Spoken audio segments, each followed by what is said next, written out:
Ciao a tutti e benvenuti ancora a X-Trail.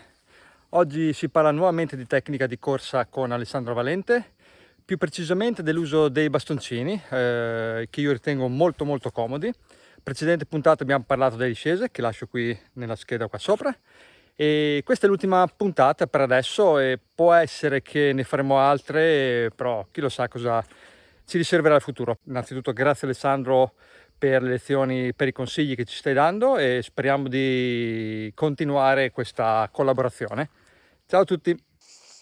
Ok, diciamo due cose su racchette e bastoncini. Ce ne sono in commercio 1000 modelli, 1000 colori, di tutti i tipi.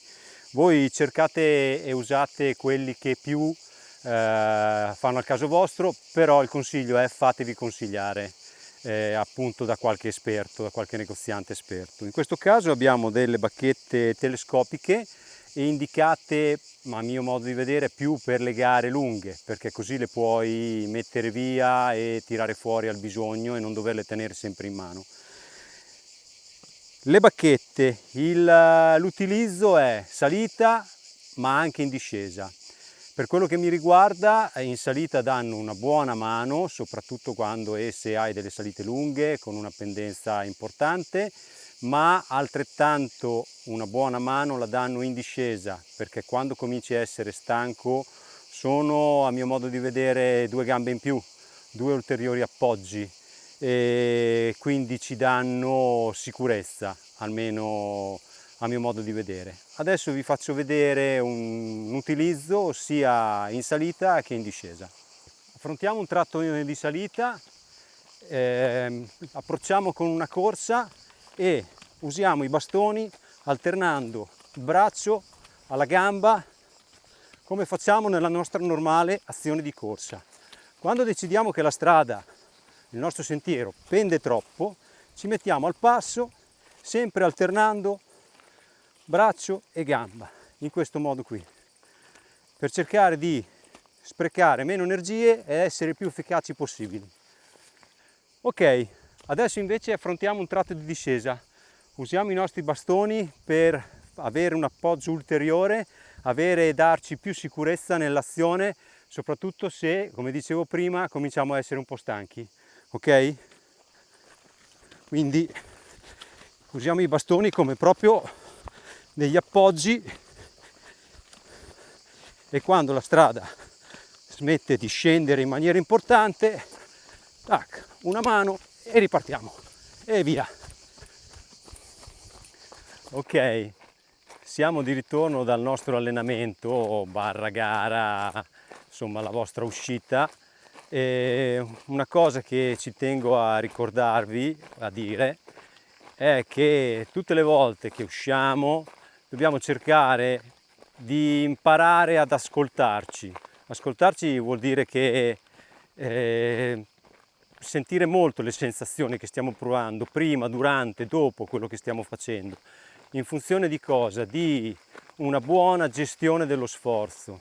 Se riusciamo a gestire bene lo sforzo, non andare mai in affanno col cuore, soprattutto durante le salite, come vi dicevo prima, fa sì che rimaniamo più efficaci e diventiamo più efficienti. Questo ci permette di allenarci meglio se stiamo facendo un allenamento oppure di essere più performanti se siamo in gara.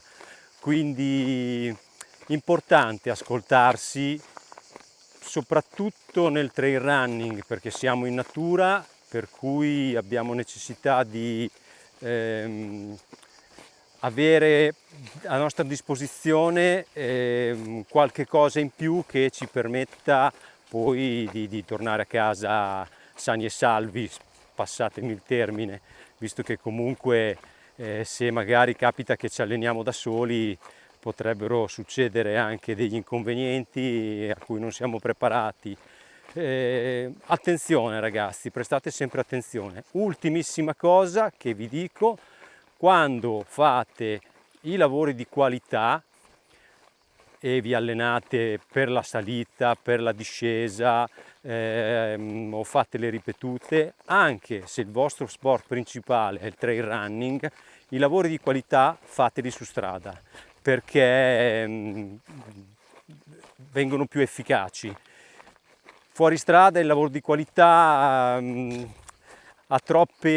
sono troppe variabili, mentre invece su strada il piede lavora più correttamente e i muscoli lavorano più correttamente, e quindi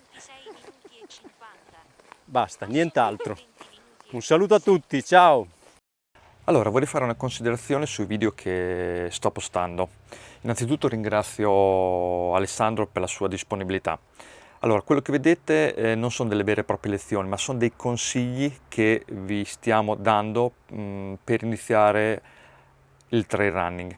Capite bene che insegnare la tecnica di una disciplina così particolare non è facile, soprattutto mediante video. Per cui se avete l'esigenza di imparare la tecnica, come mettere i piedi, il corpo, il peso, vi consiglio di contattare un preparatore o un tecnico di corsa come Alessandro, metto qui in descrizione i suoi contatti, per cui quello che vedrete sono soltanto dei consigli, un qualche cosa su cui focalizzarsi, soprattutto per chi è come me alle prime armi, e un qualche cosa su cui pensare, su cui poter migliorare. Se avete domande, qualsiasi cosa, lasciate un commento e vedrete che o io o Alessandro vi risponderemo quasi subito. Ok, grazie, ciao!